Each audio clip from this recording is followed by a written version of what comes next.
No tanterana ny alarobia lasa teo ny famindram-pahefan'ny lehibe ny fibaikona ny tafika saony avy amin'ny kompania ny distrika ny Mandoto. Tamin'ny pralaina tanteraka ny nanaovan'ny kapiteny Solohery Rakotonirina komandin'io lafy teo aloha sy kapiteny Rabeary Somampionina komandin'io lafy vaovao izany. Amin'ny mahafaritra mena distrika ny Mandoto dia efa misy ny lamina sy drafitra hoentina manoloana izany hoy ity komandin'io lafy vaovao ity. Hoezahana ny amerina ny fandalarana fitsipipehezana sy ny lalapitondran-tena ara-miaramila. Dia amafisina ihany koa ny fampifanana ara-miaramila sy fanatevenana ny traikefa ary omena lanja ny fanazarantena ara-batana sy ara-taktika. Averina ary amafisina ny fitokisana vahoaka amin'ny miaramila.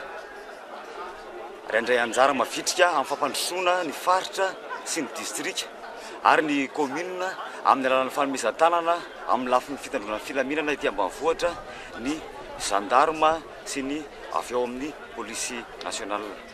Ho tandroka aro ny vozona tokoa izahay ato amin'ny miaramila indrindra ny ato amin'ny olafy fasivy am'zato. Tompona andraikitra voalohany amin'ny fiarovana ny tanindrazana miampy ny fambolena sy fiompiana no andraikitry ny miaramila ao amin'ny hery fampandrosoana. Ny fanomezan-tanana ny vahoaka sy ny fiarovana ny fananany miampy ny fandriampahalemana ny amin'ny miaramila. Misy zany ny tany izay ambolena ny vokatra izay tsy maintsy hotratrariny ny olafy ohatr'izao isa-taona. Zany moa ny atao contrat d'objectif ao aminay misy ny velaran-tany izay omena azy ary vokarina ireo velaran-tany ireo. Rehefa vokatra ny misy ny famokarana dia ho atao sakafo izy ireny ary ho avadika ho vola mba entina hampandrosoana sy hanaovana hanatsarana ny foto-drafitrasa toy ny trano zany, ny fitaovana isan-karazany izay ampiasaina ato anatin'ny olafy sy ny regimanta. Misy koa ny fandraisana anjara anay amin'ny fampandriana fahalemana. Ny dasy zany sy ny patrouille izay ataon'ny olafy sy ny regimanta manerana an'ireo toerana sy ny faritra izay andraiketany tsirairay.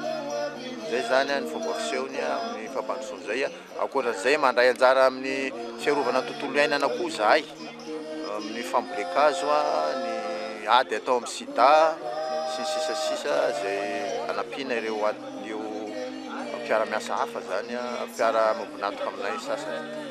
Fantatra tamin'ny fotoana io fa atomboka ato ny tobo fanofanana zazavao miaramila ato amin'ny olafy fahasivy am'zato ny distrika ny Mandoto.